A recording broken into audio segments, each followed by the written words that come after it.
తులారాశి వారి ప్రయాణాలు అనుకోకుండా చేయాల్సి వస్తుంది. ఆర్థిక ఇబ్బందులు కూడా ఈరోజు ఈ రాశి వారు అధికంగా ఎదుర్కొంటారు. ప్రతి పనిలో కూడా శ్రమ అధికంగా ఉంటుంది.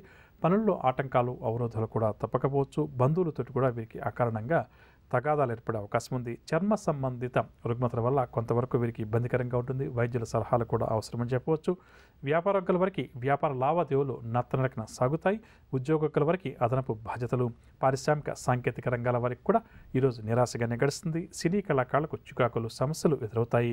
విద్యార్థులు కూడా కొన్ని సమస్యలను ఎదుర్కోవాల్సి వస్తుంది. మహిళలు ఆరోగ్యం పట్ల శ్రద్ధ వహించడం చాలా మంచిది. షేర్ల క్రయ విక్రయాల్లో ఆలోచించి నిర్ణయాలు తీసుకోవడం చాలా మంచిది. తొందరపాటు నిర్ణయాలు మంచిది కాదు. తులారాశి వారికి వాడకాల్సి వచ్చే రంగు ఎరుపు రంగు మరియు పసుపు రంగు. పరిహారాల విషయానికి వస్తాయి. తులారాశి ప్రతి ఒక్కరూ కూడా ఈరోజు శ్రీ వెంకటేశ్వర స్వామి వారిని పూజించడం చాలా మంచిది. తదుపరి వృశ్చిక రాశి. వృశ్చిక రాశి వారు ముఖ్యమైన కార్యక్రమాలు ఏవైతే ప్రారంభం చేస్తారో వాటిని సజావుగా పూర్తి చేస్తారు. స్నేహితులతోటి ఈరోజు వీరు ఆనందంగా గడుపుతారు. ప్రముఖుల నుంచి కీలకమైన సమాచారాన్ని కూడా అందుకుంటారు. రావాల్సిన సొమ్ము సకాలంలో చేతికి అందుతుంది. దేవాలయాలు కూడా ఈరోజు ఈ రాశి వారు సందర్శిస్తారు. ఉద్యోగస్తుల వరకు ఉద్యోగాల్లో ఉన్నత స్థితి లభిస్తుంది. వ్యాపారస్తుల వరకు వ్యాపారంలో అధిక లాభాలు చేతికంతాయి. రాజకీయవేత్తలకు కూడా ఈరోజు ఉత్సాహవంతంగా గడుస్తుంది. సినీ టీవీ కళాకారులు అనుకున్నటువంటి లక్ష్యాలు సాధిస్తారు. విద్యార్థులు కోరుకున్న అవకాశాలు దక్కడం వల్ల ఆనందంగా గడుపుతారు. మహిళలు శుభవర్తమానాలు అందుకుంటారు. షేర్ల క్రయ విక్రయాలు లాభిస్తాయి. వృశ్చిక రాశి వారికి వాడకాల్సి వచ్చే రంగు గోధుమ రంగు మరియు ఆకుపచ్చ రంగు. పరిహారాల విషయానికి వస్తే వృశ్చిక రాశి వారి ప్రతి ఒక్కరు కూడా గణపతిని పూజించడం చాలా మంచిది. తదుపరి ధనురాశి. ధనురాశి వారు దూర ప్రాంతాల నుంచి ఈరోజు శుభవార్తలు అందుకుంటారు. అదనపు ఆదాయం కూడా వీరికి సమకూరుతుంది. వస్త్ర లాభాలు కూడా ఈరోజు వీరికి సమకూరుతాయి. ఏవైతే కార్యక్రమాలు ధనురాశి వారు ప్రారంభం చేస్తారో వాటిలో విజయం కూడా సిద్ధిస్తుంది.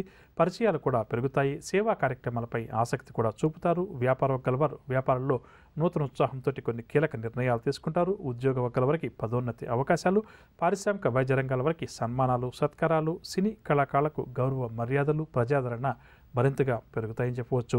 విద్యార్థులు కూడా నూతన అవకాశాలను దక్కించుకుంటారు. మహిళలకు కుటుంబ సమస్యలు ఏవైతే ఉన్నాయో అవి క్రమేపీ తీరుతాయి. షేర్ల క్రయ విక్రయాలు లాభిస్తాయి. ధనురాశి వారికి వాడకాల్సి వచ్చే రంగు కాఫీ రంగు మరియు ఎరుపు రంగు. పరిహారాల విషయానికి వస్తే ధనురాశి ప్రతి ఒక్కరు కూడా శివారాధన చేయడం ఈరోజు చాలా మంచిది. తదుపరి మకర రాశి.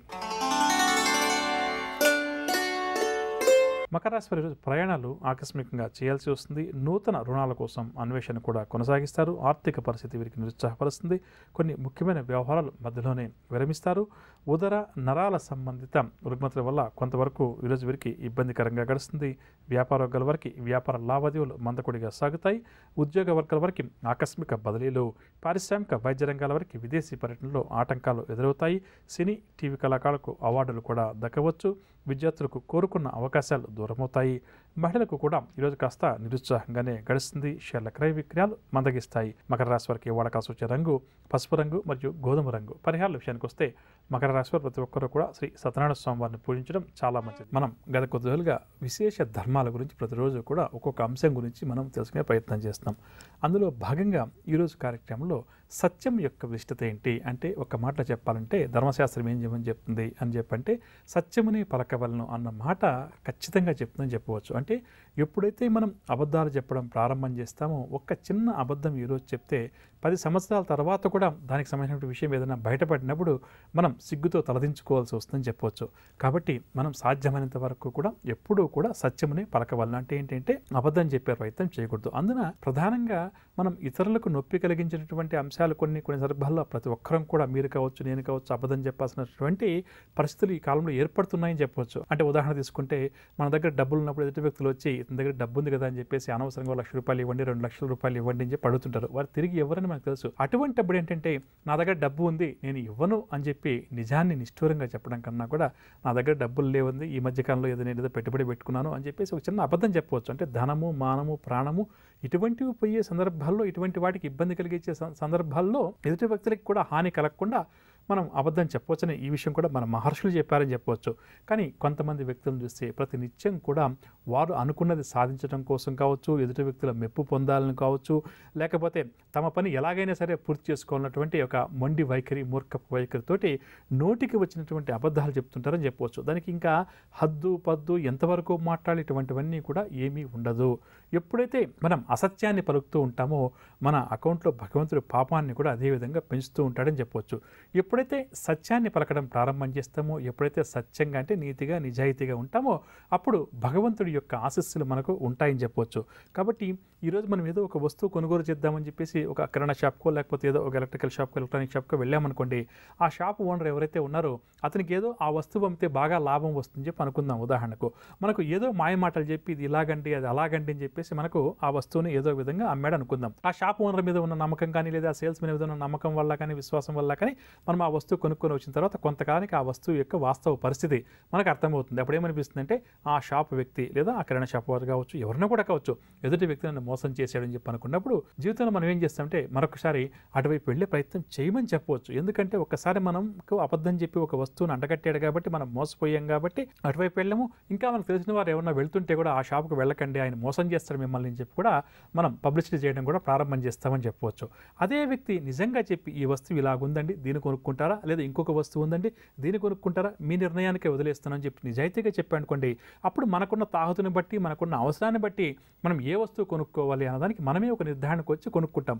అప్పుడు ఏమవుతుందంటే ఆ షాపులో ఆ వర్తకుడు ఎవరైతే ఉన్నారో అతను నిజాయితీగా మనకు సేవ అందించాడు కాబట్టి ఒకవేళ ఆ వస్తువులో ఏదైనా లోపం ఉంటే కూడా మనం ఆ వస్తువు తయారు చేసిన కంపెనీని నిందిస్తాం కానీ ఇతను నిందించాం. ఎందుకంటే అతను ఆ రోజు క్లియర్గా చెప్పాడు కాబట్టి. ఇలా ప్రతి విషయాన్ని మనం తీసుకున్నప్పుడు ఏంటంటే వారి అవసరం తీరాలి అని చెప్పేసి వారు ఏం చేస్తుంటే నోటుకు వచ్చినట్టుగా ఏదో ఒక కమిట్మెంట్ చేసేయడం. ఆ రోజు వారికి ఏదో ఒక టార్గెట్ ఉంది, అది అచీవ్ అవ్వాలని చెప్పి అనుకున్నప్పుడు చేస్తుంటారు. ఈ విధంగా చేసినప్పుడు ఏమవుతుందంటే లాంగ్ రన్ అంటాం కదా, ఆ లాంగ్ రన్లో ఇటువంటి వ్యక్తులు మనం కూడా కొనసాగించలేరు. అదేవిధంగా భార్యాభర్తల మధ్య చూసినా కానీ, కొడుకు తండ్రి మధ్య చూసినా కానీ, తల్లి కూతుల మధ్య ఏ విధంగా చూసినా కూడా ఈ అసత్యం చెప్పే అలవాటు ఏదైతే ఉంటుందో దాన్ని మానుకునే ప్రయత్నం చేయాలి. ఎందుకంటే ఉదాహరణకు మనం లక్షలాది రూపాయలు అప్పు చేసి మన పిల్లల్ని చదువు కోసం ఏదో ఒక కాలేజీలో ఇంటర్మీడియట్కో డిగ్రీకో వేసామనుకుందాం. ప్రతిరోజు నిత్యం నిద్రలేయంగానే మనం అతను ఆ విద్యార్థి కాలేజీకి వెళ్తున్నాడని చెప్పేసి తండ్రిగా కానీ తల్లిగా కానీ సంతోషంగా ఉంటాం. కానీ ఆ విద్యార్థి ప్రతిరోజు కాలేజీకి వెళ్తున్నా అని చెప్పి అబద్ధం చెప్పి సినిమాలకు షికార్లకు వెళ్తున్నా అనుకోండి, తాత్కాలికంగా ఏంటంటే తల్లిదండ్రులకు ఆ విషయం తెలియకపోవచ్చు. రేపు రిజల్ట్ వచ్చినప్పుడు కానీ ఇంకొక రూపంలో కానీ తెలిసినప్పుడు తల్లిదండ్రులు పడే బాధ వర్ణాతీతం. ఆ రోజు ఈ విధంగా చేసినటువంటి విద్యార్థి అంటే కొడుకు కావచ్చు కూతురు కావచ్చు వారి దగ్గర ఆన్సర్ చెప్పడానికి కూడా ఉండదు, సిగ్గుతో తలదించుకోక తప్పదని చెప్పవచ్చు.